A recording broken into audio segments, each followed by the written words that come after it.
पिछले एपिसोड्स में हमें बहुत सारे ईस्टर एग और हिडन डिटेल्स मिले थे, तो वैसे ही इस एपिसोड्स में भी बहुत सारे ईस्टर एग और हिडन डिटेल्स मिलते हैं। तो चलिए एक एक कर सब पे बात करते हैं। तो स्पॉइलर अलर्ट तो बनता है। तो मूवी इनसाइडर से मैं हूँ मोहित और आपसे रिक्वेस्ट है वीडियो को लाइक कमेंट शेयर करने की तथा चैनल को सब्सक्राइब करने की, और हाँ, घंटा जरूर बजा देना। इस सीरीज में टीवी एड हमें इन्फिनिटी स्टोन का रेफरेंस देते हैं। जहाँ पहले एपिसोड में स्टार टोस्टर का एड था जो कि पावर स्टोन के लिए था, तो वहीं सेकेंड एपिसोड में वॉच टाइम स्टोन के लिए। फिर टेसरेक्ट से बात सूख जो कि स्पेस टाइम के लिए था। ठीक वैसे ही इस एपिसोड में रेड ब्लडी जूस एथर का रेफरेंस है, मतलब कि रियलिटी स्टोन का। अब बचते हैं केवल माइंड और सोल स्टोन, जिसका मतलब है इस सीरीज में 2 और कमर्शियल होंगे।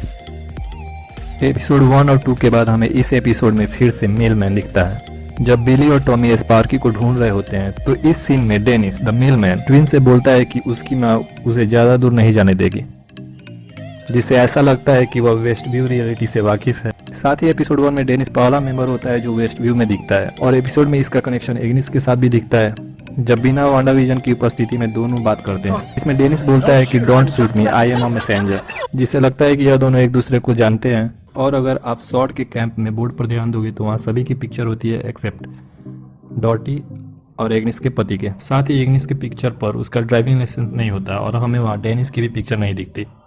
जब स्पार्की मर जाता है अकॉर्डिंग टू एग्निस, क्योंकि हमें वहाँ कुत्ते का बॉडी दिखाया नहीं जाता, तो बिली और टॉमी वांडा से बोलते हैं कि वह उसे वापस ला सकती है। तो वांडा बोलती है कि वह डेथ को रिवर्स नहीं कर सकती। अब यहाँ कुछ अजीब लगता है क्योंकि इस सीरीज में वांडा विजन को रिजेक्ट करती है, और अगर वह ऐसा नहीं कर सकती तो क्या विजन जिंदा भी है या केवल वांडा की मैजिक है। साथ ही कॉमिक्स में जब स्पार्की मर जाता है तो वांडा टोनी स्टार की मदद से उसे वापस लाती है। जब टॉमी और बिली को स्पार्की का पता चलता है कि स्पार्की मर चुका है तो वांडा से उसे जिंदा करने को कहते हैं, और एग्निस वांडा से बोलती है कि क्या तुम ऐसा कर सकती हो। अब यहाँ एग्निस पर डाउट जाता है कि वो वांडा की रियलिटी जान चुकी है कि वो मैजिक करती है। साथ ही यह भी हो सकता है कि स्पार्की को पॉइजन एग्निस नहीं दिया हो, जो देखना चाहती हो कि क्या वांडा किसी को मैजिक से जिंदा कर सकती है।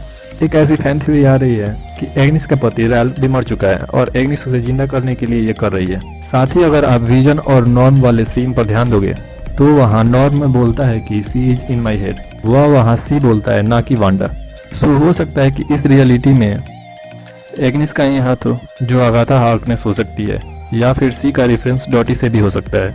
आगे विजन इस बात पर वांडा को नोटिस कराता है कि वहाँ कोई भी और बच्चा क्यों नहीं है। बट एपिसोड 2 में हमें एक चैरिटी इवेंट दिखता है जो बच्चों के लिए होता है। अब जब बच्चे ही नहीं थे तो उस टाइम पर यह चैरिटी क्यों? साथ ही उनका जोर फॉर द चिल्ड्रन पर भी था। पिछले एपिसोड की तरह इस एपिसोड में भी फेक एंड क्रेडिट दिखता है।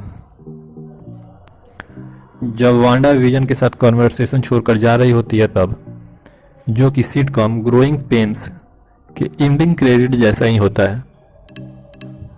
अब अगर आपने नोटिस किया होगा तो जब वांडा और विजन एग्रेसिव बात कर रहे होते हैं तो उनके पीछे खिड़की का पर्दा कर्टेन्स एम शेप में होता है, जो कि हाउस ऑफ एम या मेफिस्टो मैग्नेटो जो कि वांडा का पिता है रेफरेंस हो सकता है। और सबसे बड़ा सरप्राइज हमें एपिसोड के लास्ट में मिलता है क्विकसिल्वर एके पिएट्रो के रूप में, लेकिन यह एमसीयू के वर्जन का पिएट्रो नहीं है जिसे हमने एज ऑफ अल्ट्रॉन में देखा था, जहां लास्ट में वह मर जाता है। यह फॉक्स के वर्जन का पिएट्रो है जिसे हमने एक्समैन की कई मूवी में देखा है। तो यहाँ कुछ क्वेश्चंस उठते हैं कि क्या यह मल्टीवर्स से कनेक्टेड है या फिर यहाँ पिएट्रो के एक्टर को चेंज कर दिया, जैसे कि डर्सी बोलती है कि वांडा रिकास्ट पिएट्रो, मतलब एमसीयू ने पिएट्रो की कास्टिंग फिर से की है और शो को इंटरेस्टिंग बनाने के लिए इवान पीटर्स को कास्ट किया है। और अगर यह मल्टीवर्स से रिलेटेड है तो वांडा किसी दूसरे शक्ल के आदमी को अपना भाई कैसे बोल सकती है, या यह भी हो सकता है कि मल्टीवर्स एग्जिस्ट कर रहा हो और वांडा ने रॉन्ग पिएट्रो को बुला लिया हो, जैसा उसके एक्सप्रेशन से लग रहा है, और डर्सी के स्टेटमेंट से, जिसका मतलब यह भी हो सकता है कि उसने दूसरे पिएट्रो को बुला लिया है। साथ ही पिएट्रो बोलता है कि लॉन्ग लास्ट ब्रो, और एक्समैन में पिएट्रो को तो दिखाया गया था बट वांडा को नहीं। सो हो सकता है कि वो बचपन में ही उससे दूर हो गया हो एक्समैन की यूनिवर्स में और अभी आया हो तो एमसीयू की वांडा को ही अपनी वांडा मान रहा हो। हमें पिएट्रो और वांडा का थोड़ा सा connection X Men day of future past में मिलता है, जहाँ पिएट्रो या फिर पीटर एक छोटी बच्ची के साथ दिखता है जो कि उसकी बहन होती है। तो यहाँ यह गौर करने वाली बात है कि यह छोटी लड़की वांडा नहीं है। इसी मूवी में पीटर्स की छोटी बहन लोगन से बोलती है कि वह प्रिंसेस है, तब उसकी माँ उससे बोलती है कि जाके अपनी बहन को तंग करो, तो वह बोलती है कि उसकी बहन उसे ही तंग करती है। यहाँ यह क्लियर हो जाता है कि मैक्सिमफ के 3 बच्चे हैं, जिसमें से हम पीटर और उसकी छोटी बहन को तो देखते हैं, और तीसरी बच्ची वांडा हो सकती है। कॉमिक्स की बात करें तो कॉमिक्स में क्विकसिल्वर के 3 अदर हाफ सिस्टर्स हैं। साथ ही यहाँ गौर करने वाली बात यह है कि फॉक्स के एक्समैन की टाइमलाइन में क्विकसिल्वर भी 80s का ही है। सो हो सकता है कि वांडा ने पिएट्रो को बुलाया हो और 80s में जो पिएट्रो था, जो कि एक्समैन का था, वो यहाँ पे आया हुआ है। तो ये रही 50 हिडन डिटेल्स वांडा विजन के एपिसोड 5 से।